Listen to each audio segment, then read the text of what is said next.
Who could be knocking on Christmas Eve? Sarah barely had time to wonder before opening the door to a group of lawyers holding a folder with her name on it. 1 hour earlier, she had given food and gifts to a grieving elderly man, expecting nothing in return. What happened next would change her life forever.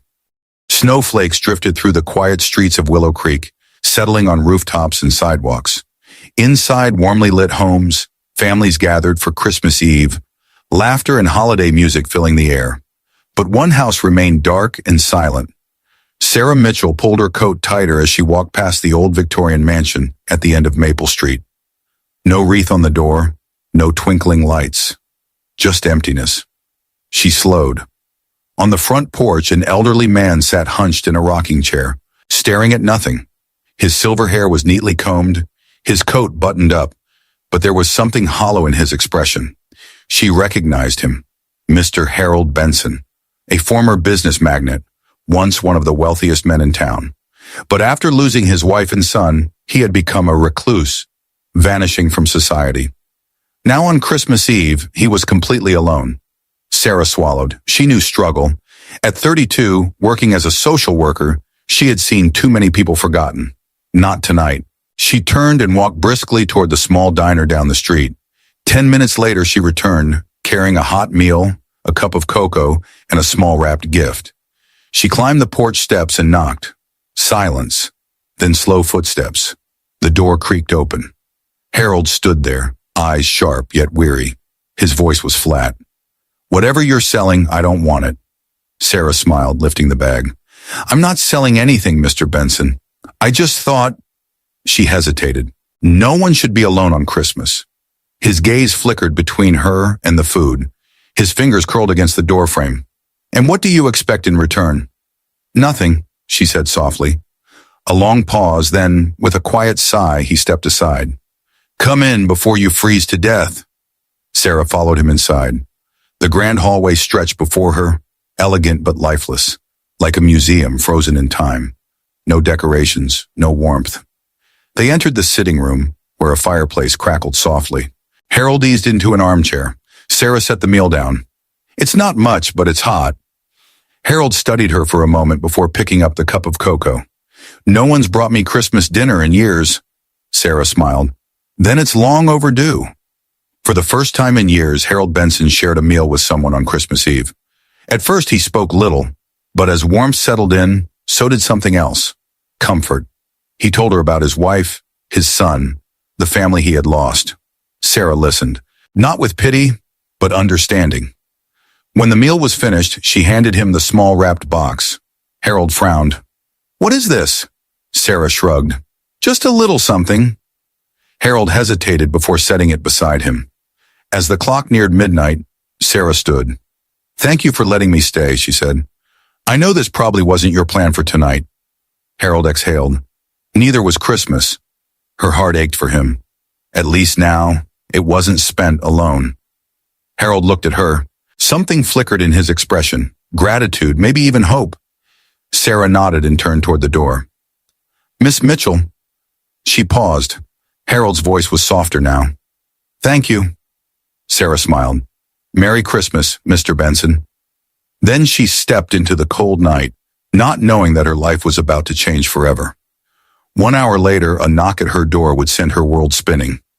Sarah walked home through the quiet streets, the cold night air crisp against her skin. A soft snow had begun to fall again, covering the town in a fresh, glistening layer. Despite the chill, she felt warm inside, warmer than she had in a long time. She hadn't expected much tonight. She hadn't even planned on stopping at Harold Benson's house. But something in her heart had told her to. And for the first time in years, she had seen something change in his eyes, a flicker of light in the darkness he had been living in. She smiled to herself as she reached her small apartment, shaking off the snow from her coat. Maybe it was nothing. Maybe tomorrow Harold would go back to his solitary life, pretending tonight never happened. But for one night, he hadn't been alone. She set her purse down, kicked off her boots, and was just about to make herself a cup of tea when a sharp knock echoed through the apartment. Sarah frowned. It was past midnight. Who could be knocking at this hour? She hesitated for a moment before moving toward the door. Through the peephole, she saw something that made her stomach tighten. Two men in dark suits stood outside. Lawyers. She opened the door cautiously. The older man, dressed in a sharp navy coat, smiled politely. He held a thick, official-looking envelope in one hand. "Ms. Mitchell?" Sarah's heart skipped. "Yes? My name is Jonathan Hughes. I'm Mr. Harold Benson's attorney. He's asked to see you immediately." Sarah blinked. "Harold?" Jonathan nodded. "Yes. He said it was urgent." Sarah's pulse quickened. "Is he all right?" "He's fine," Jonathan assured her, "but he insisted we come straight here." Sarah glanced between the two men, her mind racing. Harold had barely let her into his home earlier. Why would he suddenly ask to see her again in the middle of the night? She hesitated, but something in Jonathan's tone told her this wasn't the kind of request she could ignore. "Let me grab my coat." A few minutes later, she found herself in the back seat of a black luxury sedan, watching the snow-covered streets blur past. The entire drive, she tried to piece together what could possibly be happening. By the time they pulled up in front of Harold's mansion, Sarah's hands were ice cold despite the heat blasting in the car. The house looked the same as before, dark, quiet, and looming against the snowy backdrop. Jonathan led her up the steps and knocked once. Almost immediately, the heavy wooden door swung open. Harold stood there, looking more alert than he had earlier that evening. His tired eyes locked onto Sarah, and for a moment, he just studied her. Then he stepped aside. "Come in." Sarah exchanged a quick glance with Jonathan before stepping into the warmth of the house. The sitting room was exactly as she had left it, except now a fireplace roared, casting flickering shadows across the walls. Harold lowered himself into his armchair, motioning for her to sit across from him. Sarah did, her heart pounding. "Mr. Benson, what's going on?" Harold exhaled, rubbing his hands together. He seemed to struggle for the right words, and for a moment, she thought he might change his mind about whatever this was. Then he spoke. "I haven't trusted anyone in a long time, Ms. Mitchell," he said, his voice quieter than before. "After my wife and son passed, I learned the hard way that people will take advantage of you. The so-called friends I had disappeared overnight. All they saw was money." Sarah nodded, unsure where this was leading. Harold continued, his gaze steady. "Tonight, you didn't come here because you wanted something from me. You didn't even know who I was beyond a name and an old man sitting alone on Christmas Eve. You brought me food and company because you thought it was the right thing to do." Sarah's chest tightened. Harold held up a hand. "I need you to listen carefully." Jonathan stepped forward, placing the thick envelope on the table between them. Sarah swallowed. Harold took a deep breath. "I don't have much time left." Sarah's stomach dropped. "Doctors won't say it outright, but I know," he said matter-of-factly, "and I've spent years preparing for it. But the one thing I couldn't decide was who to leave everything to." Sarah felt the air rush from her lungs. "I have no family, no heirs. My lawyers have spent years drafting and redrafting my will, but I couldn't bring myself to sign it." He gestured to the envelope. "Until tonight." Sarah shook her head. I don't understand." Harold smiled faintly. "I'm leaving it to you." Silence. Sarah's breath hitched. "What?" "You heard me." Her mind reeled. "No, this has to be some kind of mistake. I barely know you." Harold chuckled. "Exactly. And yet out of everyone I've met, you were the only one who showed up for me when there was nothing to gain." Sarah's head spun. "This is insane. I can't accept—" Jonathan cleared his throat. "Mr. Benson's estate is valued at over $70 million, Ms. Mitchell." Sarah's mouth went dry. Harold leaned forward, his expression softer now. "I don't expect you to take it all and disappear into luxury, Sarah. I know you. You're a giver. You'll use it to help people. That's exactly why I chose you." Sarah's hands trembled. I don't know what to say." "Say you'll think about it," Harold said simply. Sarah exhaled shakily. Her mind screamed, no. It was too much, too impossible. But deep inside, she knew the truth. Her life had changed the moment she knocked on Harold's door, and it would never be the same again. Sarah sat stiffly in the oversized leather chair in Harold Benson's sitting room, her hands clasped tightly in her lap. The heat from the roaring fire should have warmed her, but her fingers remained cold. Across from her, Harold sat in his chair, his frail hands resting on a thick envelope on the polished wooden table between them. The weight of the moment pressed down on her. Harold studied her with quiet intensity before he finally spoke. "What did you do tonight, Sarah?" His voice was calm, steady, but the question caught her off guard. Sarah frowned slightly. I brought you dinner," she said, her voice softer than she intended. "A small gift. It wasn't much, but I thought—" She hesitated, then swallowed. "I thought no one should be alone on Christmas." Harold's gaze didn't waver. "And why did you think that?" Sarah blinked. "Because it was the right thing to do." Silence stretched between them, filled only by the crackling fire. Then, Harold's lips curled into the faintest smile. It was small, almost imperceptible, but it was the first real expression she had seen on his face that wasn't guarded. "Do you know how many people have knocked on this door in the past 10 years?" he asked. Sarah shook her head. "None," he said simply. Sarah's breath caught. Harold exhaled slowly, looking toward the fire. "When my wife died, I stopped letting people in. When my son passed, I stopped believing in them altogether. And over the years, the world stopped knocking." He turned back to her. "Until tonight." Sarah felt her chest tighten. "I have money, Sarah," he continued, "more than most people could ever dream of. But I've spent years watching it mean absolutely nothing." His fingers tapped against the table, a slow, deliberate rhythm. "People only see me as a number, a source of wealth. They smile, they pretend to care, but in the end, they only ever want one thing." Sarah frowned slightly. "And what's that?" Harold's gaze locked onto hers. "Something in return." The words lingered between them. "But you—" He leaned forward, placing his hands on the table. "You gave without expecting anything back. You came to my door not because of who I was, but because you saw a man sitting alone on Christmas and decided that wasn't right." Sarah felt something stir inside her, a mixture of unease and something deeper, something she couldn't quite name. Harold reached for the envelope and slid it toward her. "Which is why I'm giving you this."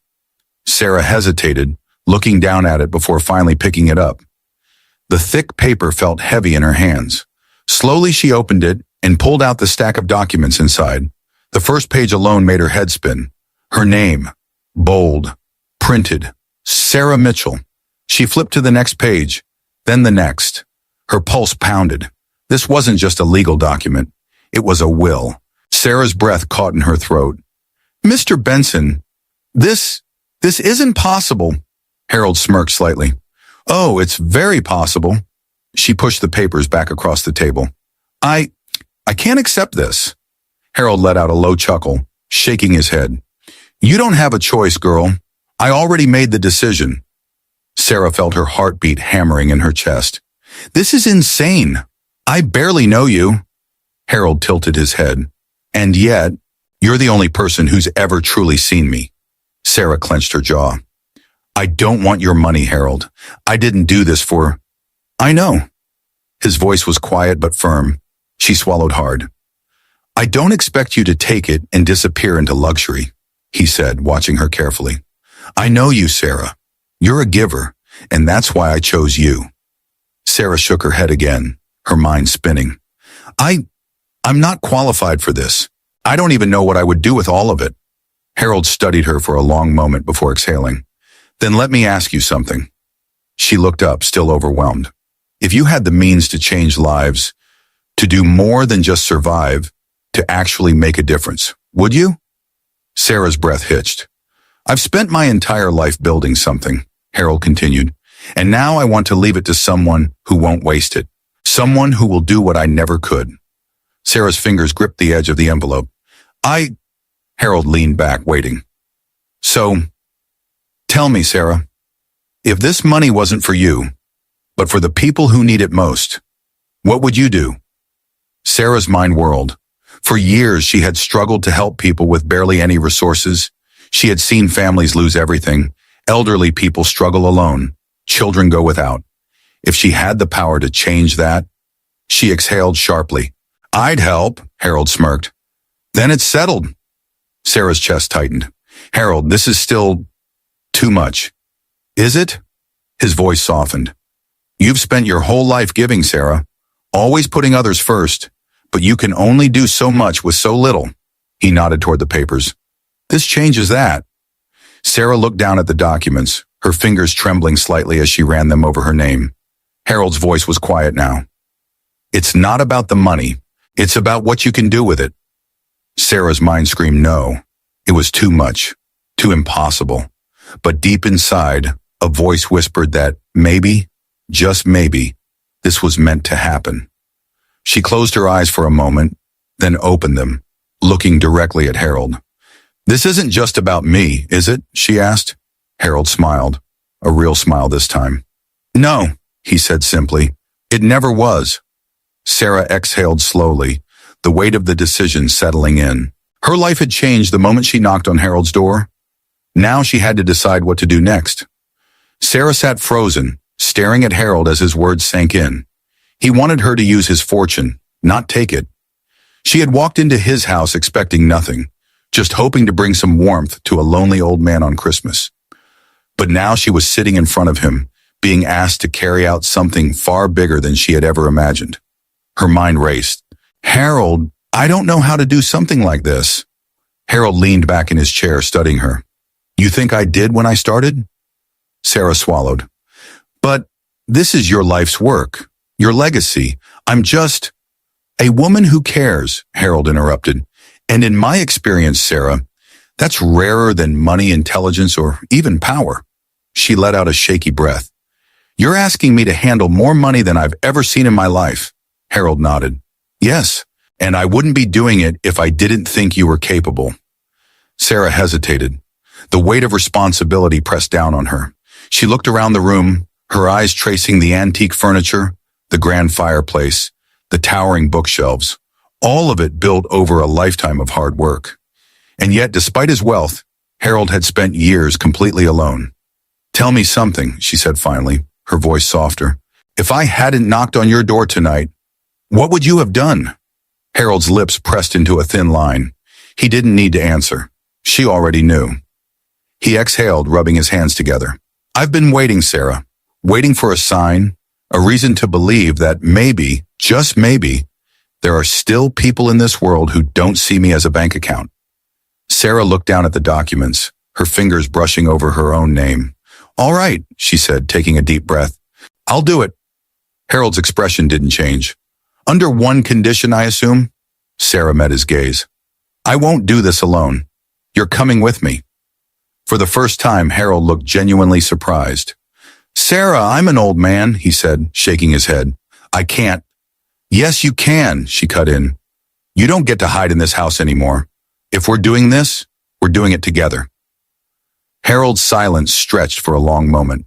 Then, a chuckle, a real, genuine laugh. You're a stubborn one, he muttered. Sarah grinned. So I've been told. Harold smirked, shaking his head. All right, Sarah, you have yourself a deal. The next few months changed everything. Harold's home, once lifeless, became a center of planning, strategy, and transformation. Sarah worked tirelessly, researching the best ways to use his wealth for good. Harold, for the first time in years, had purpose.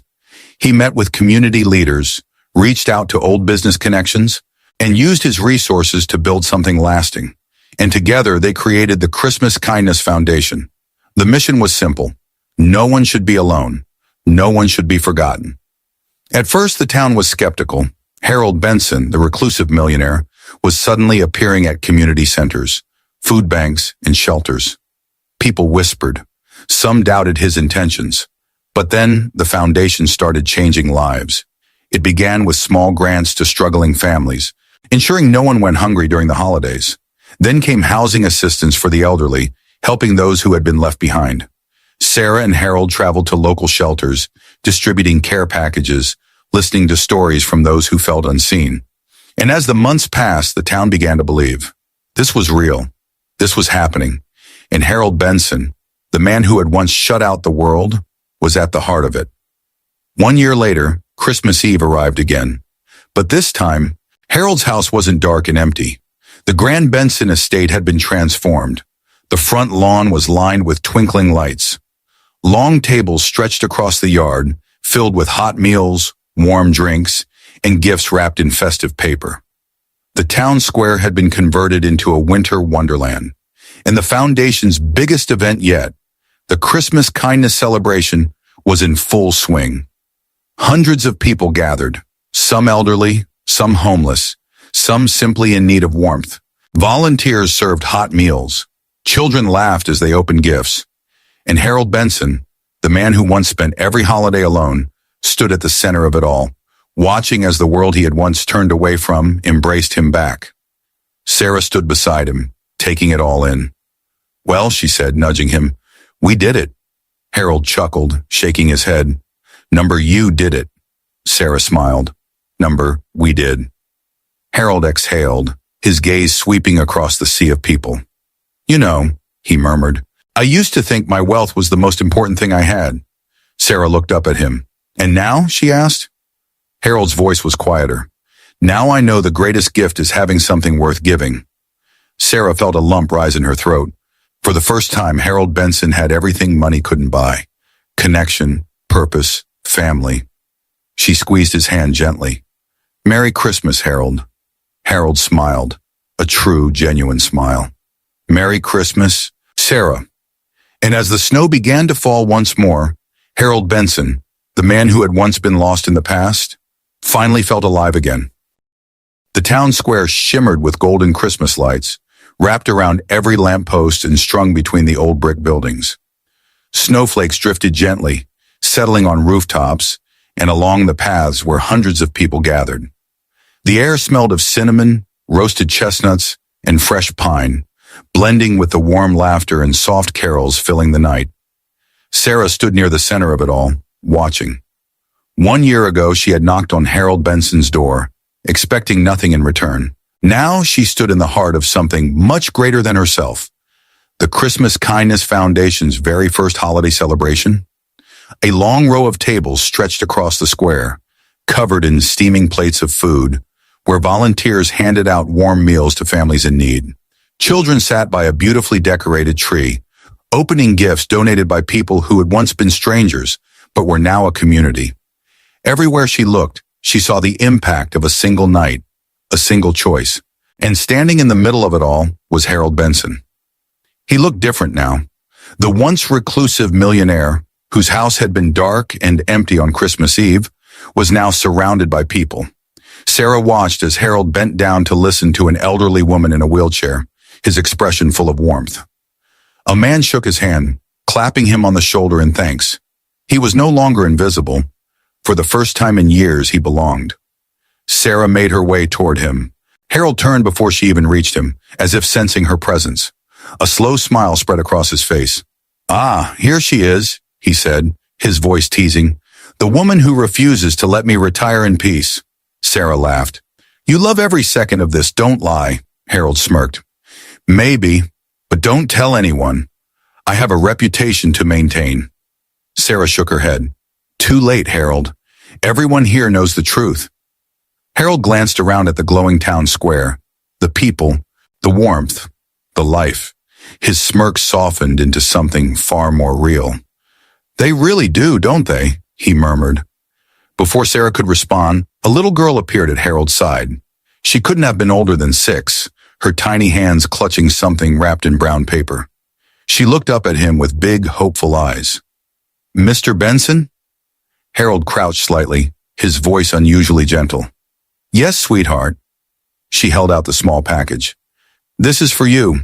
Mommy said you help a lot of people, and I wanted to say thank you." For a moment, Harold didn't move. Sarah watched as he slowly took the gift from the little girl's hands, his fingers trembling slightly as he unwrapped the delicate paper. Inside was a handmade ornament, painted with a slightly uneven red heart. Harold blinked. His thumb brushed over the small decoration, as if it were the most fragile thing he had ever held. The little girl beamed. "It's for your Christmas tree," Harold swallowed. "I don't have a tree," the girl gasped. "Not even a little one?" Harold hesitated. Sarah spoke up. "He does now." Harold glanced at her, and she grinned. "I bought one for his house this morning. You didn't think I'd let you get away with another Christmas without one, did you? Harold chuckled, shaking his head. You really don't give up, do you? Sarah folded her arms. Nope. The little girl giggled, then threw her arms around Harold's waist in a quick hug before running back to her mother. Harold watched her go, his expression unreadable. Sarah nudged him gently. You okay? He exhaled, looking down at the tiny ornament in his hand. I never thought I'd get another Christmas gift. Sarah smiled. Well, get used to it. Harold studied the heart-shaped ornament for a long moment. Then carefully he tucked it into his coat pocket, patting it lightly. I think I will, he murmured. The band struck up a lively tune, and Sarah looked around at the crowd. This is incredible, she said softly. Look at what we did. Harold's gaze followed hers. People were laughing, talking, connecting. Elderly couples sat by the fire pits, chatting with volunteers. Families shared meals with strangers who had become friends. A group of teenagers helped carry bags of food to an elderly man's car, ensuring he didn't go home alone. A year ago, Harold's house had been filled with silence. Tonight, there was only warmth. Sarah turned back to Harold. You know, she said, nudging him. This is only the beginning. Harold chuckled. You're never going to let me slow down, are you? Sarah smirked. Not a chance. Harold shook his head, but there was no frustration in his expression, only gratitude. He looked at Sarah, his voice quieter now. You know, I used to think my wealth was the most valuable thing I had. Sarah tilted her head. And now? Harold's smile was small but genuine. Now I know the greatest gift isn't wealth, it's purpose. Sarah swallowed past the lump in her throat. She reached out, placing a gentle hand on Harold's shoulder. Merry Christmas, Harold. Harold covered her hand with his own, his fingers warm. Merry Christmas, Sarah. And as the snow continued to fall, as laughter and music filled the air, Harold Benson, the man who had once been forgotten and alone, finally knew what it meant to be home. In today's world, where life moves so fast, we often overlook the small moments that truly matter. Sarah's story reminds us that kindness doesn't have to be grand. It just has to be real. She didn't give Harold gifts expecting something in return. She simply saw a lonely man on Christmas and chose to help. How often do we pass by someone who is struggling? An elderly neighbor, a veteran sitting alone, a widow spending the holidays without family. It's easy to assume someone else will step in. But what if that someone is supposed to be us? The truth is, you never know how one small act of kindness can change a life, maybe even your own. It could be a warm meal, a genuine conversation, or simply reminding someone that they are not forgotten. Human connection is the greatest gift we can give. So here's my challenge to you. This holiday season, reach out to someone who might be alone. It doesn't have to be big, just enough to remind them they matter. Because sometimes, a simple act of kindness can lead to the most unexpected miracles. If this story inspired you, hit that like button and subscribe now. I hope you enjoyed this thrilling journey. On a scale of 1 to 10, how would you rate this story? Let me know in the comments below. Your feedback inspires more epic tales.